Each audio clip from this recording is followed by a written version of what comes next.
Hello again. Back with another week with Will. Feeling a bit grubby about this. This is very much going to be, as I describe it, a very mucky week. Cool. So I'll get into it. So early week was sort of going to multiple different sites. Well, two sites in particular. So one was going back to a very old big survey, which required checks made in regards to sort of the client sort of questioning the control, the fit, the level. So in order to do this, we resurvey particular areas, sort of re-GPS stations and have a look at that, and therefore show them the differences that we've got, as they had varying differences. Granted, I lose a little bit of respect and understanding for someone when they've tried to pick up a level from a recently ploughed field. Unless the farmer is some kind of amazing genius, the level is never going to be exactly the same, and you wouldn't expect it to. So why on earth someone picks up a level like that, or picks up a level where there are multiple levels and can easily create confusion, which was another issue in itself as well. I don't fully understand it. I think it's a bit silly. It kept me busy, I suppose. Sort of nothing too difficult, too strenuous, so probably shouldn't be complaining about that, but in my opinion, a little bit daft. But that's sort of how you get how things go sometimes, to be perfectly honest with you. So beyond that, I then had a trip for a couple of days going around Milton Keynes and getting nice and mucky, going into ditches, very heavily flooded, squelchy ditches to which my boots are still soaking and still absolutely stink. Probably a couple of pairs of socks ruined. And a reminder to anyone that works outside, always carry a spare pair of socks. It will be a lifesaver for you in the future. Trust me on that one. There are certain things that you should always have as a worker in your vehicle, and a spare pair of socks is an essential. Let's be clear on that one. Other than that, a very simple job, because it is a open area with primarily soft detail. We could use the Trimble GPSs, to which are absolutely amazing bits of kit, because normally an issue with the GPS is right next to a building, or with potential tree coverage being difficult to see any satellites, which is what the GPS, or rather GNSS, which a lot of people confuse, a lot of people in my office do. The Trimble units are very good because they still work under these conditions, sort of to a sort of great degree of accuracy still, which is absolutely brilliant. It also has the map sort of function on it as well, so you can see everything overlaying, so you know everything is absolutely spot on. Not that it wouldn't be normally, because they're usually all pretty good. But no, just a nice sort of busy day walking.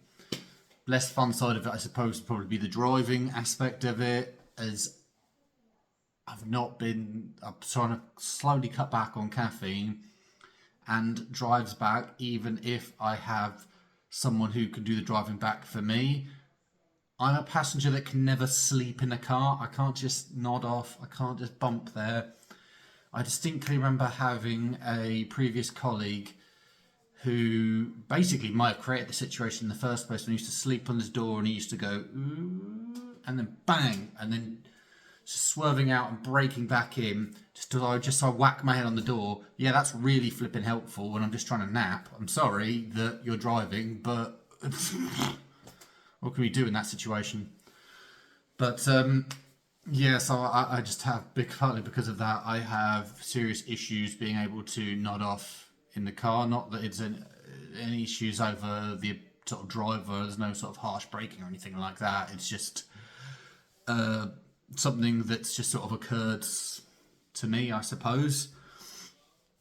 So past that, we then sort of had the Wednesday through to Friday, which was essentially drawing up this these ditches, this information, fitting it all together.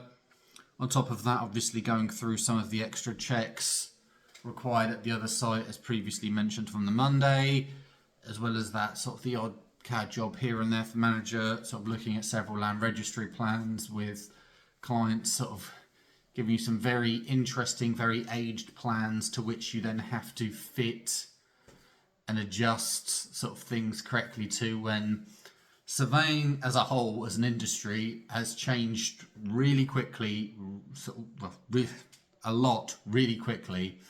And so when you've got ancient old plans coming from the 60s and 70s, which are essentially sort of drawn out sort of by hand, as opposed to sort of the use of total stations, GPS, CAD, the levels of quality are just so much different, and it's showing, and it makes it very difficult to sort of try and scale, adjust, and fit very old PDF plans to your CAD software.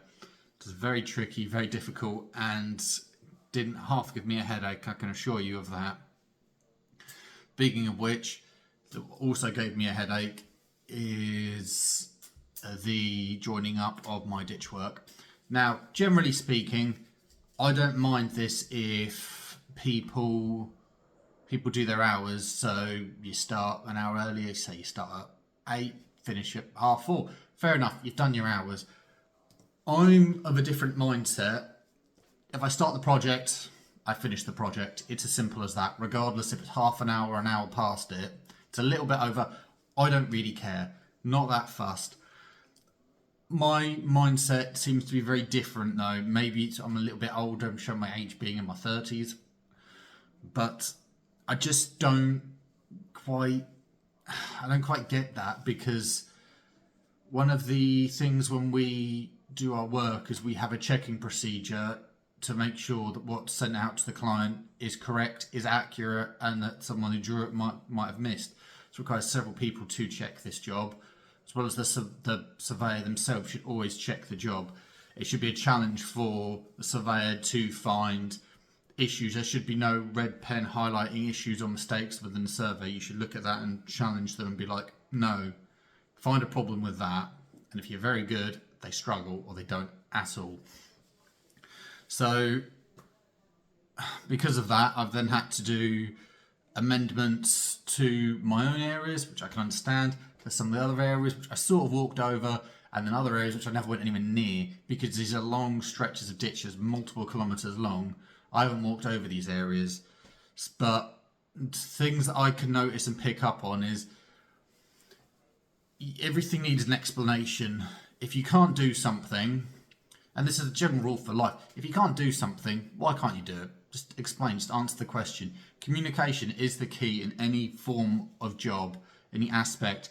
No one should ever be mad for someone openly telling the truth and saying, this is how it is, I'm sorry I couldn't do this because of this. Fair enough, I'm never going to get mad over that. If you just leave it blank without an explanation, I'm going to be a bit miffed off. If there's genuine reasons why you can't do something, that's fine. The worst thing is to say nothing or try and make something up. As a surveyor, you measure sort of to high accuracy, which is what the clients expect, and I'd sort of expect that with anyone I work with. So I would never want to see anything made up or just like on the her. It's just no, I'm not having it. I don't like it. It needs to be looked at, and that's sort of part of the job. When people come to check it, people say it's sort of because I myself pride myself on an ability to check a job coming through our office, and it's not out of me trying to be some horrible sod. It's out of the idea that I want, if I'm putting initials and my letters on it, I want that job to be absolutely amazing. I want to highly scrutinise that because I have pride in where I work and what I do, and I want the people I work with to have the same standard, if not a better standard. It's simple as that. Standards of work should always be there as far as I'm concerned. Maybe I'm showing my age. Other people may be saying, well, a job's a job. You do your project. You do everything correctly. You do everything properly. It's as simple as that. I don't get it when people don't do that. Maybe I'm more hooked on the job on the basis that it's sort of not that far from the 10-year anniversary now, I think. Ugh. But that's my little rant. over, done with. Let's just box that up and move that on. Cool. So from that, I'll potentially be continuing that next week, so there may be more stuff mentioned on that. So cool. So for my Friday night, I managed to have a sort of good catch up with a few old sort of schoolmates.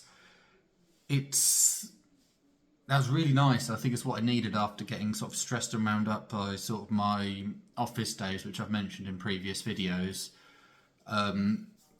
Someone who sort of feels like my social skills are sort of fading away almost. Like I can't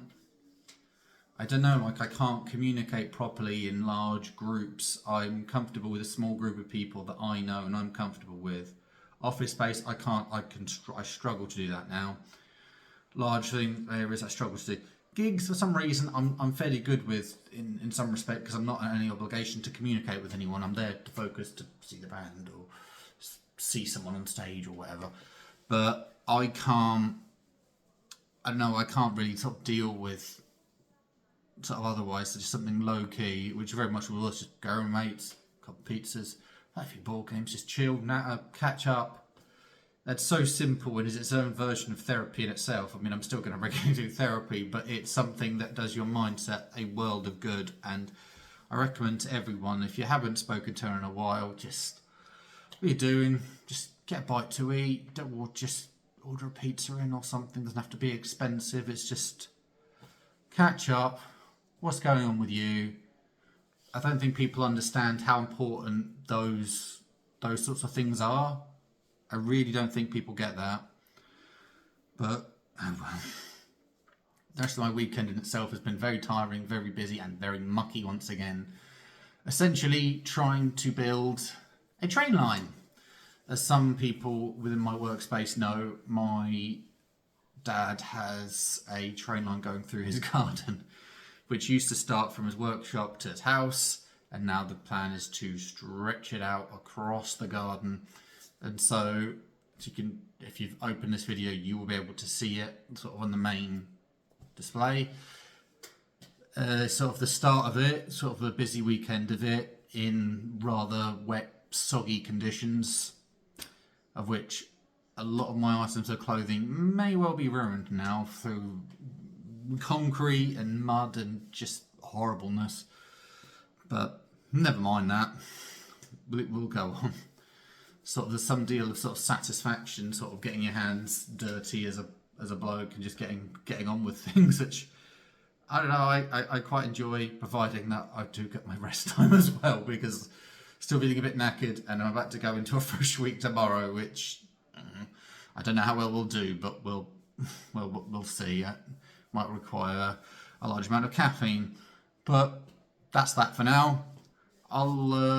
I'll wrap it up there. So my song of the week is one that keeps creeping into my playlists every now and again, and I haven't mentioned it yet, and it's a very positive, very upbeat song called Someone to You by Banners.